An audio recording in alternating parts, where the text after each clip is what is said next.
The stars were dying, not from old age or cosmic forces, but from the machines that swept through them like hungry wolves.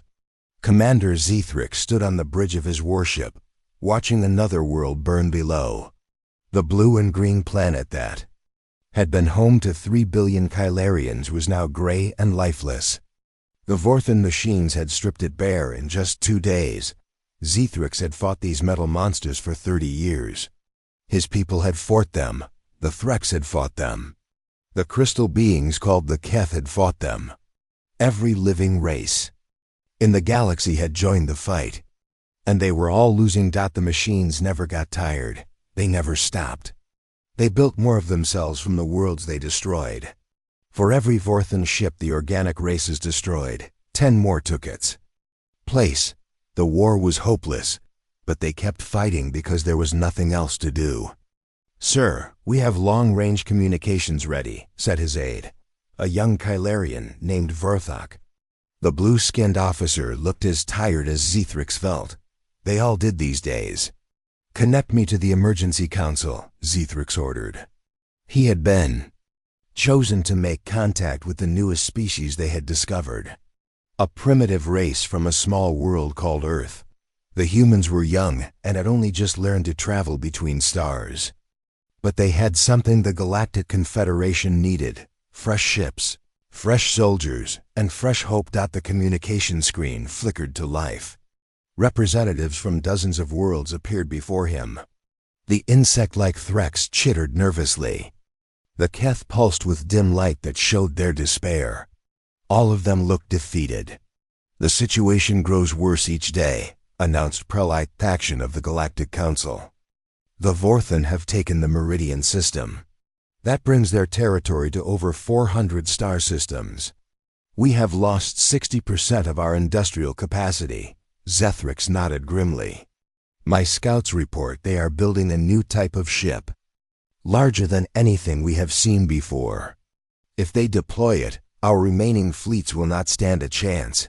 "What of the humans?" asked General Yinthuk of the Threx. "Have they responded to our message?" "Yes," Zithrix replied. "They have agreed to send aid. A small fleet is already on its way to the Nexera system." The council members showed various signs of relief. Some clicked their mandibles. Others changed color. The crystal beings chimed softly. "How many ships?" asked Thaction. Their message was not specific. They mentioned a relief force with supplies and personnel. Zithrix did not mention that the human response had been strange. Most species in the galaxy followed proper diplomatic protocols when offering military aid.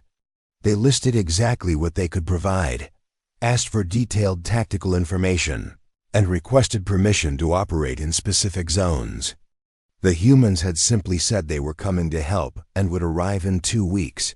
Admiral John Parker stood in the command center of Terra Station, reading the alien message for the 10th time. The desperate plea from Commander Zithrix painted a grim picture of galactic war.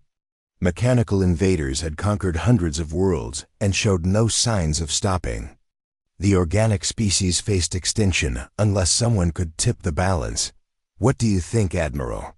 asked his aide, Lieutenant Ben Taylor. The young officer had been analyzing the alien transmissions for days.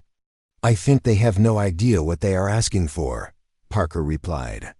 He looked out at the massive fleet assembled in Earth's orbital shipyards. 50 warships of various classes, along with support vessels, transports, and specialized craft. It was the largest military force Earth had ever sent beyond their solar system. "Sir, the aliens seem to expect us to follow their warfare conventions," Taylor observed. "Their messages mention honor protocols and civilian protection agreements." Parker almost smiled. "They have been fighting a civilized war against machines that follow no rules at all. No wonder they are losing." The communication panel chimed. Captain Lisa Hayes appeared on the screen from the bridge of the UE's Vengeance. "Admiral, the fleet is ready for departure. All ships report full battle readiness." "Good. Remember, Captain, we go in with our eyes open. These aliens asked for aid. But they may not like the kind of help we provide. Lisa nodded. She understood. Her crew understood. The entire human fleet understood. Earth had learned hard lessons about warfare during their own conflicts. When survival was at stake, there were no rules except victory. The human fleet jumped to hyperspace, carrying weapons and tactics the galaxy had never seen. They brought nuclear warheads, cyber warfare programs, and military doctrines that would have horrified the organic races. Most importantly, they brought a willingness to do whatever was necessary to win. Commander Zethrix received the alert as the human ships dropped out of hyperspace near Nexera Prime. His sensors showed the incoming vessels, and he frowned at the readings. The human fleet was larger than expected, and their ships looked different from anything in the galactic database. "Open a channel to the lead human vessel," he ordered. The screen flickered, and a human female appeared. She had short brown hair and sharp eyes that seemed to take in everything at once. "This is Captain Lisa Hayes of the U's Vengeance. We received your request for assistance." "Captain Hayes, I am Commander Zethrix of the Kylarian Defense Fleet. We are grateful for your response." "The situation here is critical," Lisa nodded. "We can see that. Our sensors show Vorthan forces attacking your positions on 3 fronts. What are your current rules of engagement?" Zethrix looked confused. "Rules of engagement? What can we shoot at? What areas are off limits? What about civilian populations?" "Well, according to the Galactic Warfare Accords, we must limit combat to designated military zones. Civilian areas are protected. Industrial facilities can only be targeted with proper warning. Cultural sites must be preserved." Lisa exchanged glances with someone off-screen. "I see. And the Vorthan follow these same rules?" "No, they ignore all civilized conventions. They target anything and everything. It is why we are losing." "Then perhaps it is time to change tactics," Lisa said quietly. "We will need complete tactical data on all Vorthan positions and capabilities. Also, we want unrestricted access to your intelligence networks." Zethrix hesitated. Sharing military secrets with a newly met species violated several security protocols. But they were desperate. "Very well. I will transmit our complete database." As the data flowed between ships, neither commander realized they had just made a decision that would change the galaxy forever. The aliens had asked for aid, expecting their new allies to follow the same honorable traditions that govern galactic warfare. The humans had come prepared to win at any cost. The Vorthan machines continued their assault on Nexera Prime, unaware that the rules of the game had just changed completely. Captain Lisa Hayes studied the tactical display with growing disbelief. The alien forces had been fighting the Vorthan machines for 30 years, using the same predictable patterns. They announced their attacks in advance. They avoided hitting civilian areas even when the enemy used them as shields. They retreated when they could have pressed advantages. "This is insane," muttered Ryan Brooks, her tactical officer. "They fight like it's some kind of game with rules." Lisa nodded grimly. The Kylarians had shared complete intelligence about Vorthan operations, expecting the humans to integrate into their existing battle plans. Instead, the human fleet had spent 3 days analyzing every weakness in both sides. "Captain, we have Lieutenant Colonel Rick Turner ready for surface deployment," reported Curran White from the engineering station. "He says his Marines are getting restless. Tell him to wait. We need to understand the full picture first." Lisa turned to her communications officer. "Get me Commander Zethrix." The alien appeared on screen, his blue skin darker than usual with stress. "Captain Hayes, the Vorthan are pushing closer to our main defensive lines. We need your ships to reinforce Sector 7 immediately." "Negative, Commander. We have a better idea." Lisa brought up a holographic display showing the Nexera system. "Your people have been fighting a defensive war. You react to Vorthan moves instead of making your own. Our tactics follow established galactic protocols, Zethrix replied stiffly. "We cannot abandon civilized warfare." "But they already have," Lisa pointed out. "Your own data shows they target hospitals, schools, and refugee camps.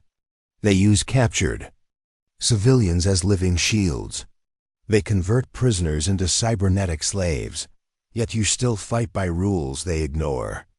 Zethrix looked uncomfortable. "What are you suggesting?" "We hit them where they don't expect it. Their supply lines, their command structures, their industrial bases. We make them react to us instead of the other way around." "That would require attacking non-military targets," Zethrix said slowly. "The Galactic Council would never approve." Lisa smiled coldly. "Then don't tell them until after we win." Rick Turner stood on the bridge of the transport ship Hawkeye, watching Nexera Prime grow larger on the view screen. His Marines were finally getting their chance to show what human ground forces could do. The plan was simple, but would shock the aliens. "Colonel, we're approaching the drop zone," reported his pilot, Lieutenant San Martinez. "Sensors show heavy Vorthan activity in the target area." "Good. That means they have something worth protecting." Rick turned to address his troops. 50 Marines in full combat armor, carrying weapons that would have been illegal under Galactic warfare accords. "Remember, people, we're not here to play by their rules. We're here to win." The transport skimmed low over the planet's surface, avoiding the main battle lines where Kylarian and Vorthan forces traded shots according to ancient protocols. Instead, they headed for an area marked as off-limits by both sides, a massive industrial complex that the Vorthan used to process captured materials. 30 seconds to drop," Martinez announced. Rick checked his equipment one last time. Nuclear charges, cyber warfare viruses, and chemical weapons that could disable Vorthan systems. The aliens would be horrified if they knew what the humans were carrying. The Marines hit the ground running. The Vorthan had minimal security because they never expected anyone to attack their rear areas. It was against galactic law to target industrial facilities without proper warning and evacuation time. Rick's team moved through the complex like ghosts.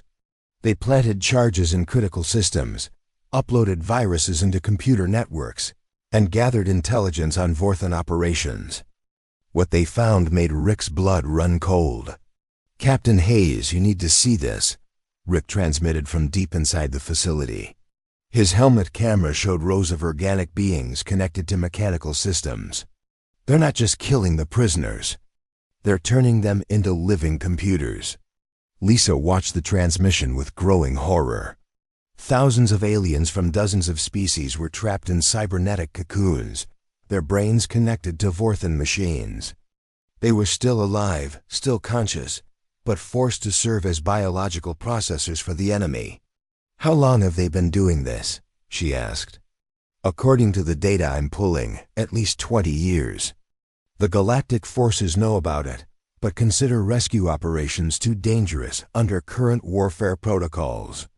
Lisa felt a cold fury building in her chest. The aliens had been following their precious rules while their own people suffered fates worse than death. "Rick, can you free them?" "Negative. The process is irreversible. But I can make sure they don't suffer anymore." Lisa understood.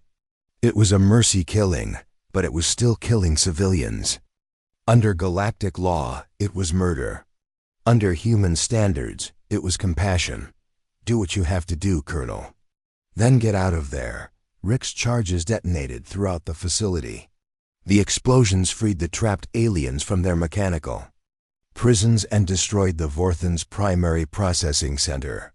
But the humans had also eliminated thousands of organic beings, something that would horrify their allies. Captain Danny Foster commanded the stealth mission that followed. His team of specialists slipped through Vorthan defenses using technology the aliens had never seen. Cloaking devices, signal jammers, and weapons that fired rounds designed to penetrate mechanical armor. "We're in position," Danny reported from orbit around the Vorthan command station. "This facility coordinates their entire sector defense network. Rules: Of engagement? Asked his second-in-command, Lieutenant Kelly Adams. There are no rules anymore, Danny replied. The Vorthen made sure of that when they started harvesting brains. The human strike team infiltrated the station and began their work. They didn't just destroy it, they corrupted it. Danny's cyber. Warfare specialists uploaded viruses that would spread through the entire Vorthen network, causing their own systems to attack each other. Within hours, the effects were visible across the star system.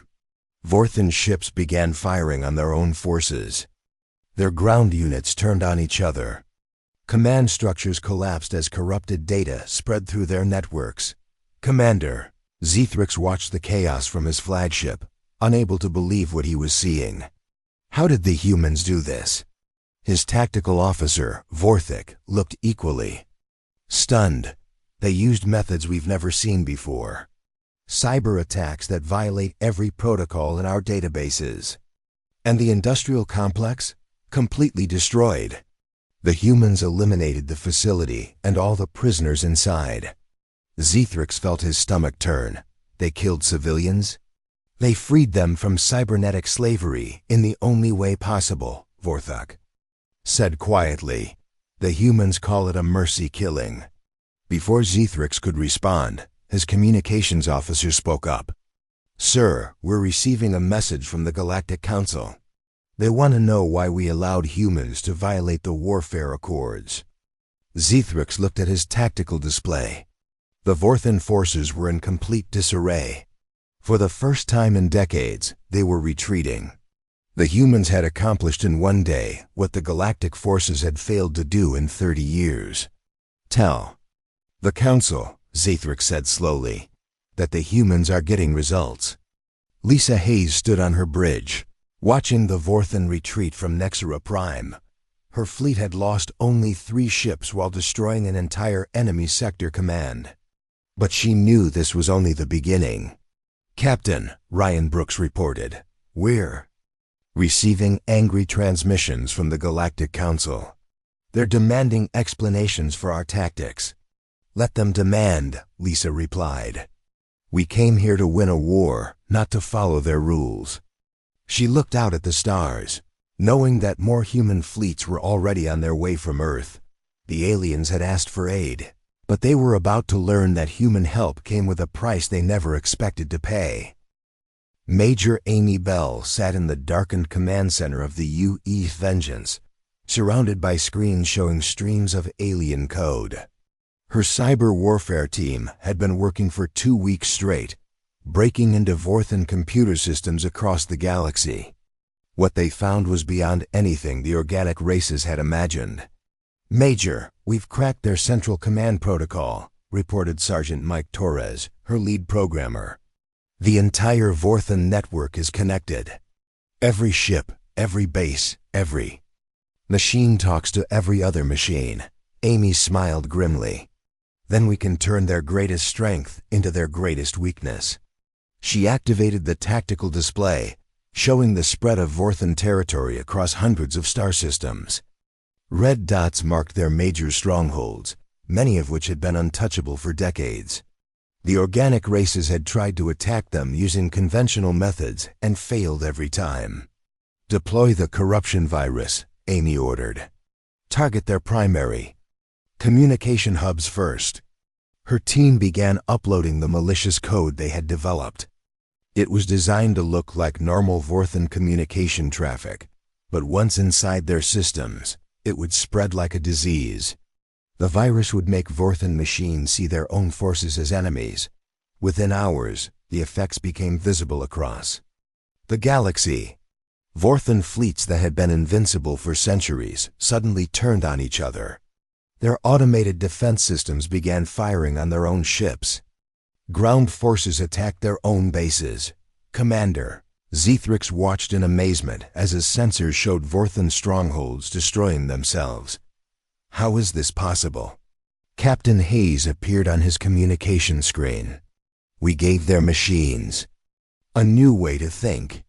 Now they think their own forces are the enemy. This is incredible, Zithrix said. You have done in weeks what we could not do in decades. But Amy Bell was not finished. Her team had discovered something else in the Vorthen. Networks, the location of their supreme command center. A massive space station called the Nexus that controlled millions of war machines across dozens of star systems. Colonel Jake Ross stood on the bridge of the assault cruiser Thunder, studying the tactical display with his senior officers. The Nexus station was the size of a small moon, protected by energy shields and thousands of defensive platforms. It had never been successfully attacked. "Sir, the station is heavily defended," reported his tactical officer, Commander Beth Martinez. "Our conventional weapons won't make a dent in those shields." Jake nodded. He had expected as much. The Nexus had been built to withstand any assault the organic races could mount. But the humans had brought something the Vorthen had never faced before. "Load the special weapons," Jake ordered. "All ships, prepare for ramming speed." Beth looked shocked. "Sir, ramming attacks are suicide missions. Not if we do them right." Jake brought up the technical specifications for their experimental weapons. "Each ship carries a quantum destabilizer warhead. When we hit their shields, the explosion will create a chain reaction." The human fleet moved toward the Nexus station information. 20 ships carrying the most destructive weapons humanity had ever built. The plan was simple but deadly. Ram the station's critical systems and detonate everything at once. Admiral Zethrix received the human battle plan and immediately tried to contact Jake. "Colonel Ross, this is madness. You will destroy yourselves and everything within 3 star systems." "That's the idea," Jake replied calmly. "The Nexus controls too many Vorthen forces. If we take it out, we cripple their entire empire. But there are inhabited worlds near the station. Billions of organic beings will die." Jake paused. "How many billions have the Vorthen killed? How many more will they kill if we don't stop them now?" Zethrix had no answer. The mathematics were clear. Sacrificing 3 systems to save hundreds of others made sense. But the cost in innocent lives was staggering. The human ships accelerated toward the Nexus. The Vorthen defenses opened fire, destroying several vessels before they could reach their targets. But enough ships got through. Jake's cruiser Thunder was the first to hit, ramming directly into the station's main reactor core. The explosion was visible from neighboring star systems. The quantum destabilizers created a chain reaction that consumed the entire Nexus station and spread outward in an expanding wave of destruction. 3 worlds died in the blast, but the Vorthen command network collapsed completely. Across the galaxy, millions of Vorthen machines suddenly went silent. Without the Nexus to coordinate them, they became isolated and vulnerable. The organic races launched attacks on Vorthen positions that had been impossible to assault just days before. General Susan Green arrived at Nexera Prime 3 days after the Nexus explosion. She commanded the largest human fleet yet deployed, over 300 ships carrying colonists, terraforming equipment, and industrial machinery. The aliens had expected military reinforcements, not a full-scale settlement operation. "General Green, what is the meaning of this?" demanded Prelate Thaction of the Galactic Council during an emergency meeting. "Your ships are establishing permanent bases in cleared systems." Susan looked at the assembled alien leaders with calm confidence. "We're securing the territory we've liberated. The Vorthen may be defeated, but we need to make sure they can't return. These worlds belong to the species that originally inhabited them," protested Ambassador Quelthus of the Kylarians. "Many of our people are still alive in refugee camps. And they're welcome to return," Susan replied. "Under human protection and human administration. We've proven that our methods work better than your old system." The alien leaders looked at each other with growing alarm. They were beginning to understand that their saviors had their own agenda. "General, we appreciate your assistance," Thaction said carefully. "But we did not invite you to establish permanent colonies in our territory." Susan smiled. You invited us to help solve your Vorthan problem. We solved it. Now we're here to make sure it stays solved. She activated a holographic display showing the spread of human settlements across former Vorthan territory. Dozens of worlds were being rapidly terraformed and colonized by human civilians. Military bases were being established at strategic points throughout the region. "This is an invasion," whispered General Yinthuk of the Threx. "This is evolution," Susan corrected. "Your old ways of doing things failed. Our new ways succeeded. The galaxy is changing, and you can either change with it or be left behind." Captain Lisa Hayes, now promoted to Admiral, stood on the observation deck of her new flagship, the UES Dominion. Below her, the former Vorthan world of Nexus Prime was being transformed into a human colony. Massive machines stripped away the mechanical infrastructure and replaced it with organic cities. Her aide, Commander Ryan Brooks, joined her at the viewing window. "The aliens are getting nervous, Admiral. They're starting to realize we're not leaving," Lisa nodded. "They asked for our help, but they never asked what we wanted in return." "And what do we want?"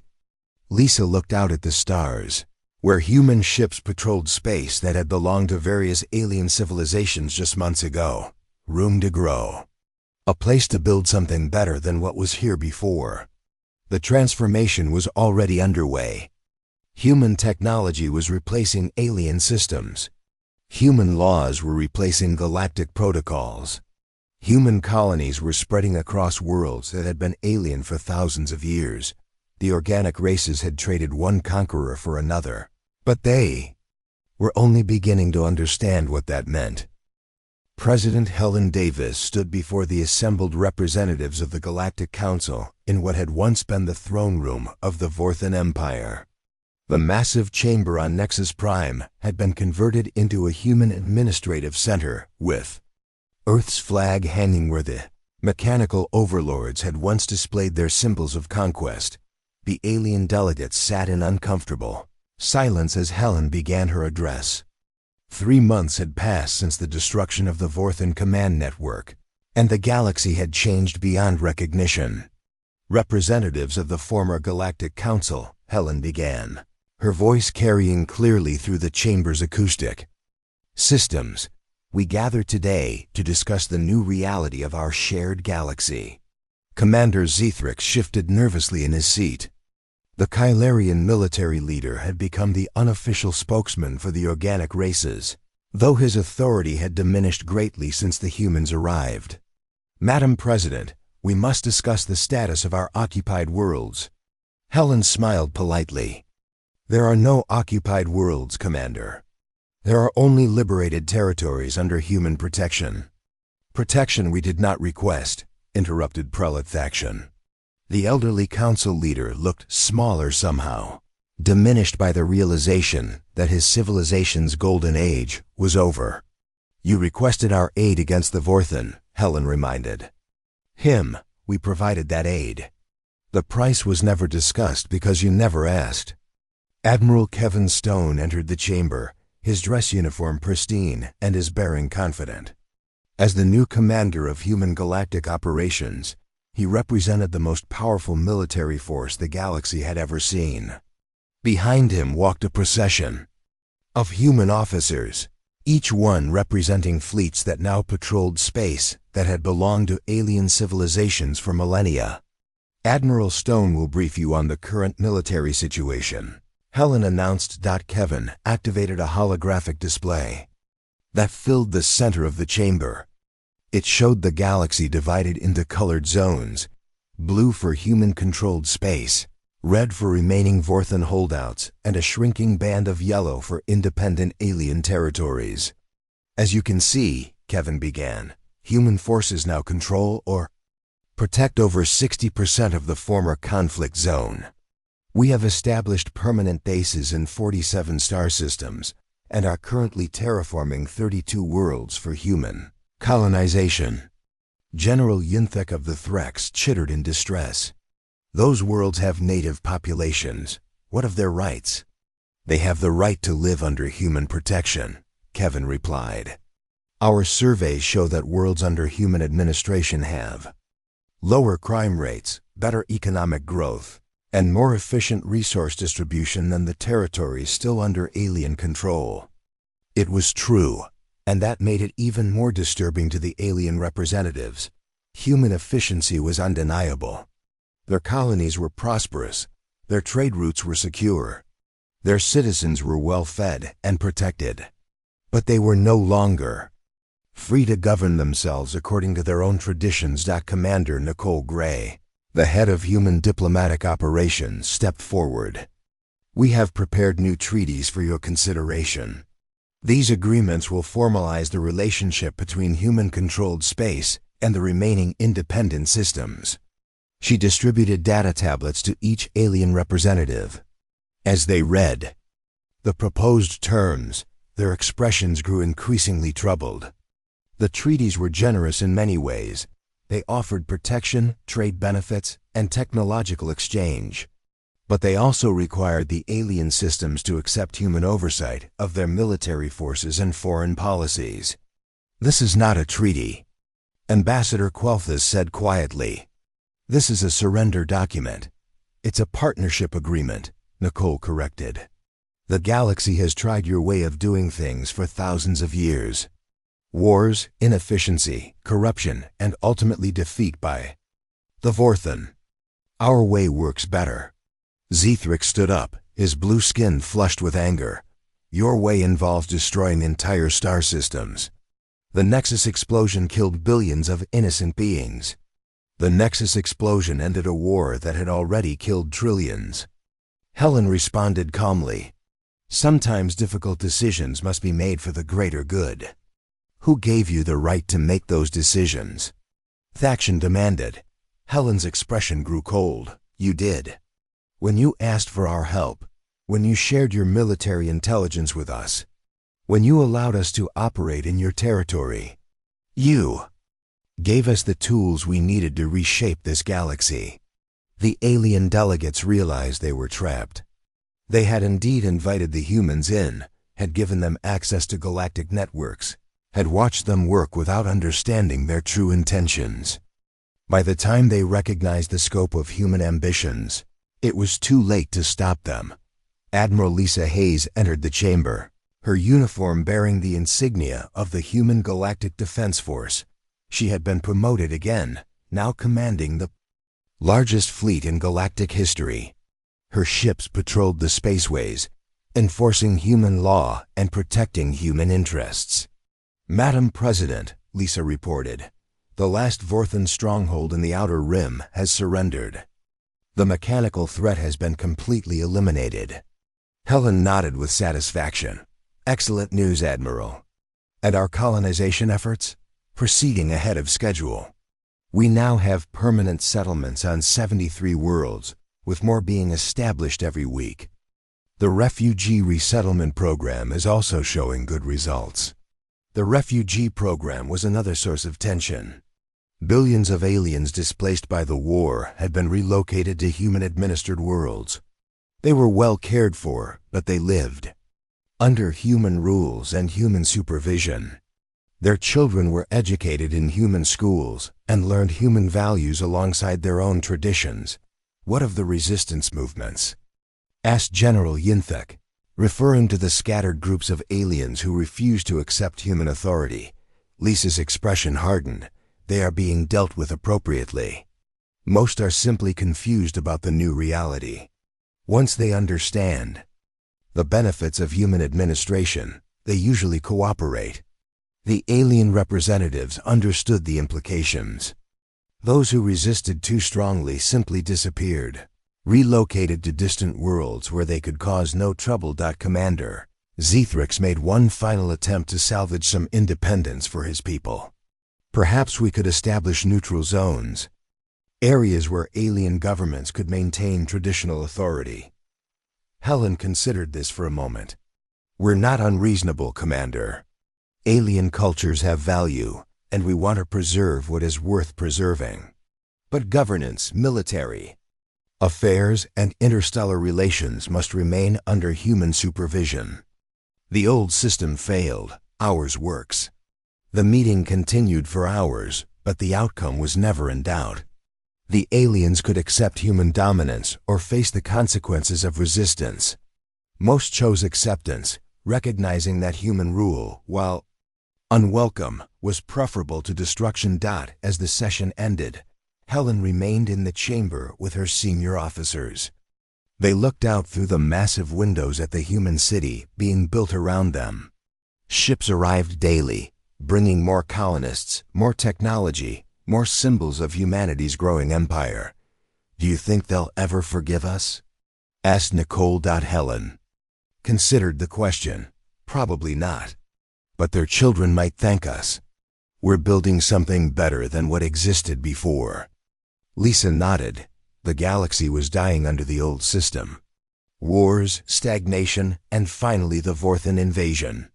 At least now there's hope for progress. Admiral Stone joined them at the window. The outer territories are requesting permission to join the human sphere voluntarily. Word is spreading about the prosperity of our colonies. Grant the requests, Helen decided, but maintain the integration protocols. Every species that joins us must accept human standards of law, efficiency, and progress. The transformation was complete. The galaxy that had once been a chaotic collection of competing civilizations was becoming a unified human empire. The aliens had asked for aid against the Vorthan, and humanity had delivered. But they had also delivered something else entirely. A new order that would reshape the stars themselves. The organic races would adapt or fade away. The choice was theirs, but the future belonged to humanity.